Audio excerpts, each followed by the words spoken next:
आबासाहेबांनी शेतकरी कामगार पक्षाचा झेंडा आपल्या खांद्यावर घेतला आणि त्याच पुरोगामी विचारसरणीवर चालत या सांगोला तालुक्याचं लोकप्रतिनिधी करत या पुरोगामी विचारसरणीला जपण्याचं काम केलं। हे करत असताना शेतकरी कामगार पक्षाचा जो झेंडा आबासाहेबांनी घेतला त्या शेतकरी कामगार पक्षाच्या स्थापनेपासून शेतकरी कामगार पक्षाची मूळ तत्वच ही होती की या स्वतंत्र झालेल्या राष्ट्राला भांडवलदारांच्या हातात न जाता हे स्वतंत्र गोरगरीब जनतेचं, दीनदलित जनतेचं, कष्टकरी जनतेचं व्हावं, बळीराजाचं व्हावं म्हणून शेतकरी कामगार पक्षाची स्थापना झाली। आणि त्या तत्वांनी आबासाहेबांनी या सांगोला तालुक्यामध्ये राजकारण, समाजकारण करत असताना शेतकरी हा केंद्रबिंदू मानून त्याच्या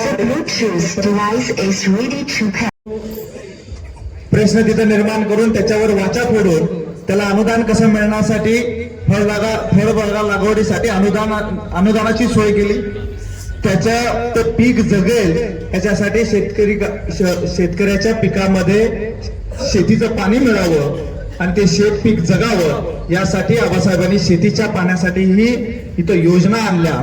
बरं, त्यानंतर कोणत्याही कारणानं प्रतिकूल वातावरणामध्ये जर शेत पीक जळत असेल किंवा अतिवृष्टीमुळे खराब होत असेल, रोगराईमुळे खराब होत असेल तर त्याचंही वेळोवेळी पंचनामा करून प्रशासनाकडून त्याचं अनुदान कसं मिळेल यासाठी आबासाहेबांनी प्रयत्न केले।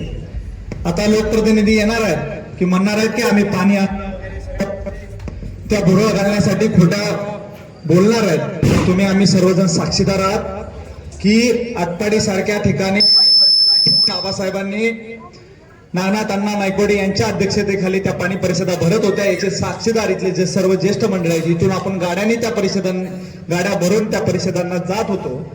30 वर्षाच्या संघर्षानंतर त्या आपत्त्याचा जन्म झाला। ते कृष्णाखोरीचं पाणी असेल, तिकडे निरेचं पाणी असेल, या आपल्या तालुक्याच्या सांगोला तालुका आणि इतर दुष्काळी तालुक्यांसाठी शेतीच्या पाण्याची व्यवस्था त्या योजनेच्या माध्यमातून केली। आणि ते सांगणार आहेत लोकप्रतिनिधी की आम्ही केलं, पण त्या काळी हेच लोक त्याच्यावर टीका करायचे, कुठं कृष्णेचं पाणी, कुठं निरेचं पाणी या भागामध्ये, या दुष्काळी तालुक्यामध्ये येत असते का? आणि तेच आता तुमच्या समोर येऊन सांगणार आहेत की आम्हीच या योजनेचे खरे शिल्पकार आहोत। पण आम्हा सर्वांना माहिती आहे आबासाहेबांनी कधी श्रेयवाद घेतला नाही। आबासाहेब म्हणायचे की ज्याला श्रेय घ्यायचं त्याने घेऊ द्या, पण माझा आनंद एवढाच आहे की मी दुष्काळात जन्मलो असलं तरी दुष्काळात मरणार नाही। माझ्या या दुष्काळी भागामध्ये शेतीचं पाणी आलं एवढ्यातच माझं समाधान आहे। कुणाला श्रेय घ्यायचं आहे त्याने घेऊ द्या, या मानसिकतेनं आबासाहेबांनी पुढे जात काम केलं। आपल्याला हे विसरता येणार नाही की पुलतचं सरकार असताना आबासाहेब कृषी मंत्री होते, त्यावेळेस केलेली शेतकऱ्यांची कर्जमाफी ही आपल्याला विसरता कामा नये।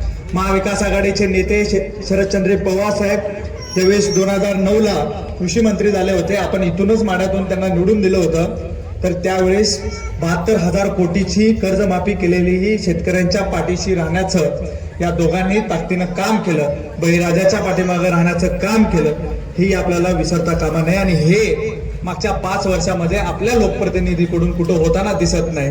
पण ह्या सरकारनं, हे लोकप्रतिनिधी ज्या सरकारला पाठिंबा देतात त्या सरकारनं आता जीएसटी सगळीकडे लावलेला, तुमच्या सगळ्या अवजारांवर, तुमच्या बियाणांवर, तुमच्या खतांवर जे जीएसटी लावून शेतकऱ्याच्या कंबरडं मोडावून एकतर त्यांच्या शेतीमालाला भाव तर दिलाच जात नाही, पण हे अधिकचं जीएसटी करून त्यांना अजून वरबडायचं काम आणि शेतकऱ्याचं कंबरडं मोडायचं काम आमचा शेतकरी संघर्ष करून शेती करतो, तुमच्या ताटामध्ये अन्न देण्याचं काम करतो। आणि ह्या शेतकऱ्याच्या पाठीशी पाठ राखा म्हणून राहण्याची लोकप्रतिनिधीची जबाबदारी असते, ती कुठं या लोकप्रतिनिधींनी करताना दिसत नाहीत।